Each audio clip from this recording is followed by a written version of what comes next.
구약성경 기원 후 90년에 결정되었다고 전해진다. 아 잠깐 뭐야? 너니? 예수님 사후 60년 뒤에 구약이 결정됐다면 그럼 예수님이 말했던 구약은 뭐였던 거야? 어이가 없네.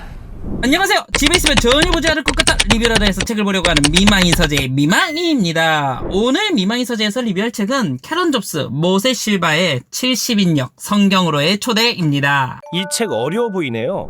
맞아요. 이 책 진짜 어려워요. 그 이전 책들에서는 제가 편집 디자인을 다뤘잖아요. 왜냐하면 이 책들은 신학을 전공하지 않은 분들이 볼 수도 있는 책들이어서 그랬어요. 그래서 이런 책들은 편집 디자인이 깔끔하면 읽기가 쉽고 반대로 편집 디자인이 안 좋으면 읽기 어려웠기에 편집 디자인에 대해 다룬 거였어요. 그런데 이번 책은 그게 무의미한 책이에요. 편집 디자인을 아무리 쉽게 해도 내용 자체가 어려워요. 책 저자도 이 책을 2번 정도 읽어야 앞뒤가 제대로 이해될 거라 했고 저도 이 책을 2번 정도 읽은 것 같아요. 솔직히 제가 신학서적을 적게 읽었거나 70인역에 대한 정보가 전혀 없는 사람이 아닌데도 읽기가 굉장히 어려웠어요. 왜냐하면 이 책은 히브리어 헬라어에 대한 기본적인 문법적 지식과 사문학 성서학에 대한 기본적인 상식이 있어야 돼요. 만약 그렇지 않다면 이 책은 까만 건 글씨이고 하얀 건 종이라는 느낌밖에 안 받으실 거예요. 70인역이라는 것이 무엇이죠? 자, 이거 한번 보세요. 이건 제가 지금 구약성경이라는 단어를 인터넷 백과사전 위키피디아에 검색한 내용이에요. 그런데 여기 뭐라고 나와 있죠?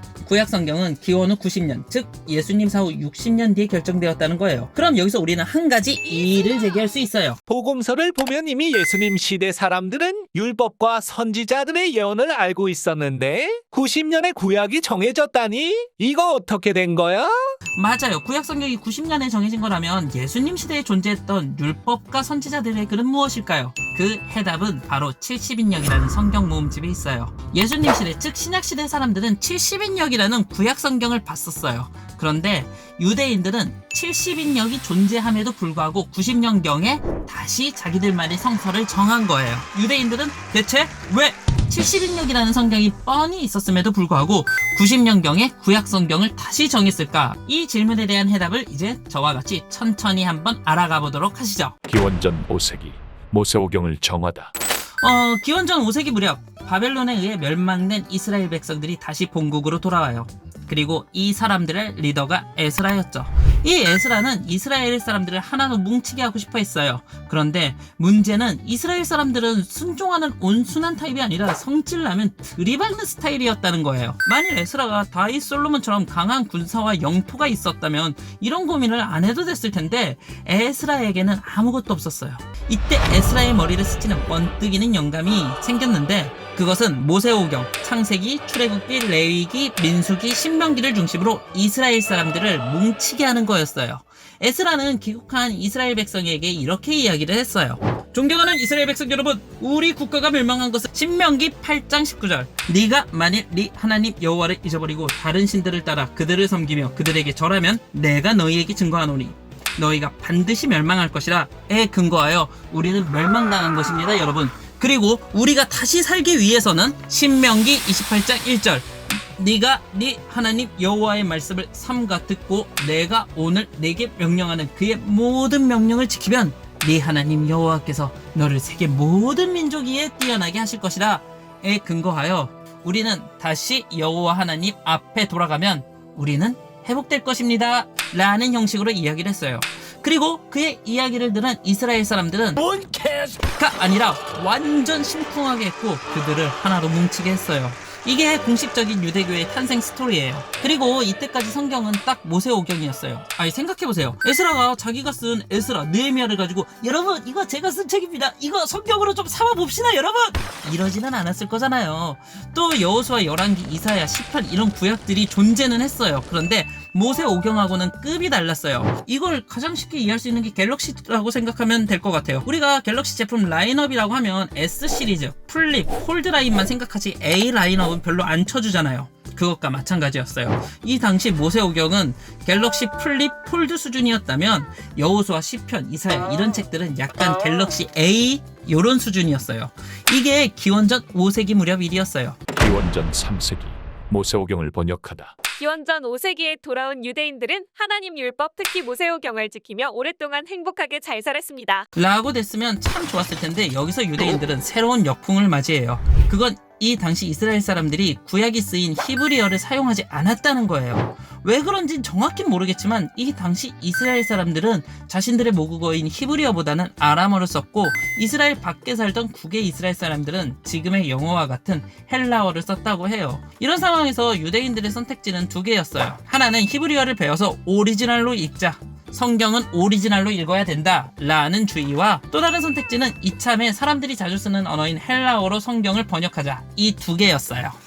세상의 모든 의제가 진보와 보수로 갈리는 것처럼 유대인들 안에서도 이걸로 싸움이 났어요. 한쪽에서는 하나님이 히브리어로 준 성경을 어떻게 번역하냐, 신성모독이다 라고 이야기했죠. 왜냐하면 하나님이 이스라엘 민족을 선택했고 히브리어라는 것을 주셨는데 이 히브리어를 버리고 헬라어로 번역한다는 것, 이것을 보수 유대교인들은 받아들일 수가 없었어요. 반대쪽에서는 야, 번역을 해서라도 한 사람이라도 더 하나님 말씀을 알게 해야 되는 거 아니야? 야, 우리 자녀들 지금 하나님 말씀 몰라. 성경을 못 읽어. 성경을 읽게 해야 하나님을 뭐 가깝게 와닿게 하지 라고 이야기했어요. 결국 이것도 굳이 따지자면 세계사에서 간단하게 배울 수 있는 소승불교와 대승불교, 요 두 개의 차이인 거죠. 소승불교는 자기 자신이 수련해서 높은 경지에 올라가자라는 느낌이라면 대승불교의 경우에는 많은 사람들에게 불경을 전달하여 사람들을 불가로 이끌자, 이런 마인드잖아요. 소승불교와 대승불교의 차이처럼 이 당시 유대인들도 번역을 하자, 번역을 하지 말자 이렇게 싸웠었어요. 그리고 이 치열한 논쟁 끝에 결국에 승자는 번역파들이었어요. 그리고 이 사람들은 기원전 3세기 알렉산드리아라는 도시에서 구약 성경을 헬라어로 번역하기 시작해요.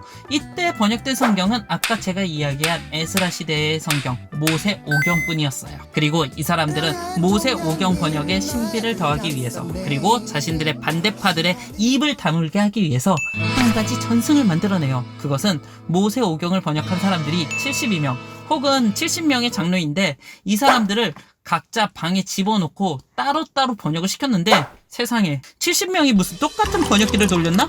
모두가 똑같이 번역했대요. 그래서 나온 번역 성경의 이름이 70인역이라는 거예요.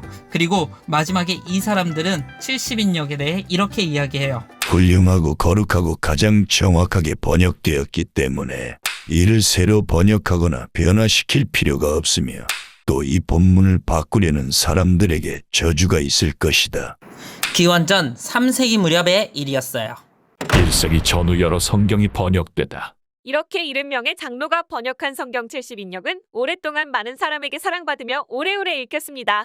라고 하면 저도 참 이해하기 좋을 텐데 여기서부터 학자들의 머리를 아프게 하는 문제가 발생해요. 그건 이 당시 사람들이 모세 오경뿐 아니라 개인적으로 여호수아, 시편, 욥기, 예레미야 등 다양한 성경을 번역하기 시작했다는 거예요. 자, 이게 왜 문제인지 알려드릴게요. 우선 개인 번역이기에 모두가 다 제각각이라는 거예요. 자, 지금 여기 보이는 이 두 책, 둘 다 CLC라는 출판사에서 나온 책이에요. 그런데 오늘 리뷰하는 이 책의 번역은 괜찮아요. 준수한 편이에요. 반대로 같은 CLC에서 나왔다고 하더라도 이 책의 번역은 완전 엉망진창이에요. 한글인데도 뭔 말인지 모를 정도예요.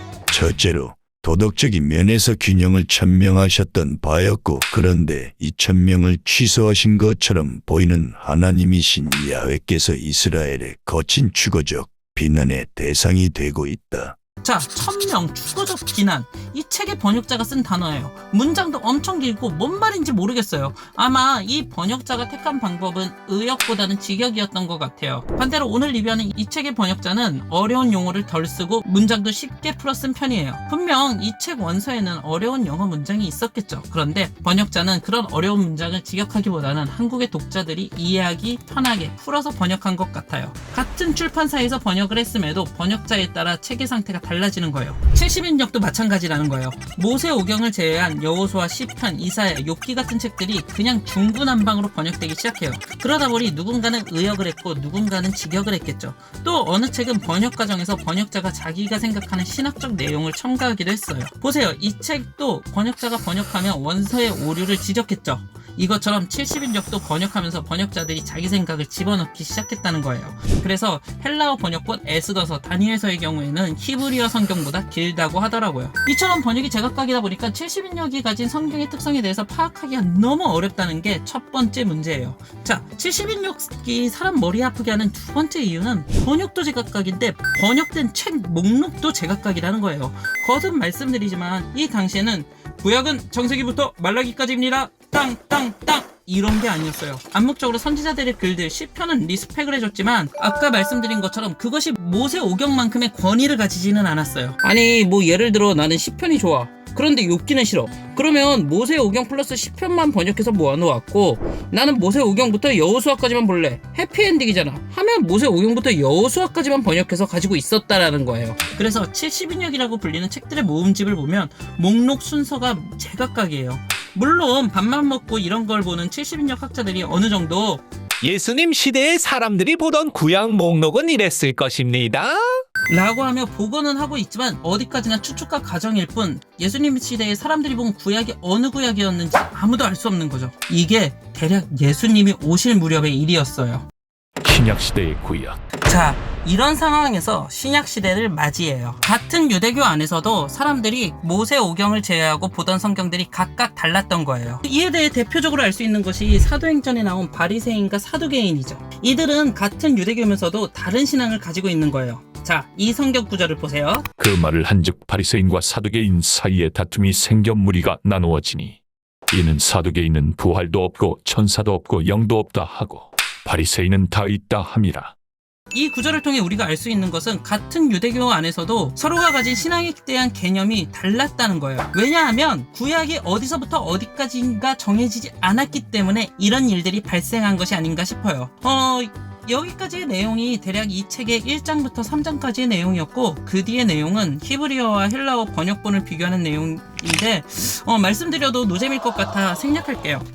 그런데 마지막으로 70인역에 관련된 재미있는 것 하나 알려드리고 마칠게요. 자, 제가 서두에 구약은 90년경에 정해졌다고 했잖아요. 그럼 왜 이 70인역은 유대교에서 구약으로 안 쳐준 것일까요? 잘 생각해보세요. 그냥 이 70인역 안에서 야 여기서 이거를 빼고 이거는 정하자라고 이렇게 정한 게 아니라 아예 이 70인역을 배제하고 새로운 구약 번역본을 만들고 또 구약 목록을 정한 게 유대교의 얌리아 회의예요. 유대인들이 맨 처음에는 막 이런 이야기를 했다가 이 내용을 다 뒤엎었던 거는 사실 초대교회 때문이었어요. 초대교인들은 율법과 선지서에 예언한 사람은 예수 그리스도였고 그는 죽은 지 3일 만에 부활하였다고 이야기했어요. 그리고 이들은 자기들의 주장의 근거를 70인역으로 가지고 왔어요. 그러자 정통 보수 유대교가 취한 태도는 70인역에 대한 권위를 완전히 깎아내리고 무시하는 거였어요. 예를 들어 신약의 저자들 그리고 초대교회는 70인역 이사야에 나온 이 성구를 바탕으로 동정녀를 통해 이 땅에 오신 하나님의 아들을 이야기했어요. 그런데 유대인들은 이 성구는 처녀가 아들을 낳으리니가 아니라 젊은 여자가 아들을 낳는 것이라고 하며 동정녀를 통한 탄생은 이사야 선지자가 예언한 게 아니라는 거였어요. 그러면서 유대인들은 70인역에는 이런 번역의 오류가 있고 오류가 있는 번역으로 그리스도를 증거하는 것은 말같지 않은 소리를 하고 있어! 와 같다라고 하는 것이 유대교의 입장이었어요. 그리고 그들은 90년경에 모여서 야 유대교로서 정체성을 정할 성경 야 저 나사렛 땅하고 다른 믿음을 가진 우리들의 신앙 고백 문헌을 만들자. 그리고 야 70인역 다시 보니까 번역이 개구려. 야 뭔 번역을 이따구로 해놨어? 야 이 프로젝트 엎어 라고 해서 90년경의 유대교는 구약을 다시 정하고 헬라어도 번역을 다시 했어요. 반대로 초대교회는 유대교와 다르게 더욱더 70인역에 대한 소중함을 깨닫고 그 안에서 예수 그리스도에 대한 흔적을 찾으려고 했어요. 신약의 저자들부터 초대교회 리더들은 대부분이 70인역을 인용했고 또 오리겐이라는 사람은 70인역을 개정 중보판으로 출간하기도 했고요. 그리고 5세기쯤에는 히에로니무스, 제롬이라고 불리는 사람이 당시 국제 언어였던 라틴어로 구약 신약을 번역하며 헬라어로 된 구약 성경 70인역은 역사 속으로 사라지게 되죠. 재밌지 않으세요? 이게 70인역에 관련된 기본적인 내용이에요. 이런 내용을 아시고 신약의 내용을 보시면 왜 유대인들은 예수님에 대한 예언을 몰랐는지, 왜 예수님은 율법학자들과 율법에 대해 논쟁을 하였는지, 왜 바울 서신서에서는 구약을 그렇게 인용하여 예수님을 나타냈는지가 조금 더 잘 보이실 거예요. 책에 대한 최종 평가를 해주세요. 솔직히 제 기준으로는 대학원 성서학 전공학생 아니면 이 책 소화 못할 것 같아요. 저도 후반부에 나온 원문 비교하는 과정은 완전히 소화하지는 못했어요. 그래서 평신도들에게 추천하고 싶지는 않아요. 다만 성경을 진지하게 가르치고 싶으신 분이라면 한 번쯤은 보실 것을 권하고 싶어요. 왜냐하면 70인역을 바탕으로 신약이 나왔으니까요. 이것으로 집에 있으면 전히 보지 않을 것 같아 리뷰라로 해서 책을 보려고 하는 리망이 서재 70인역 성경으로의 초대 리뷰 마치도록 하겠습니다. 감사합니다.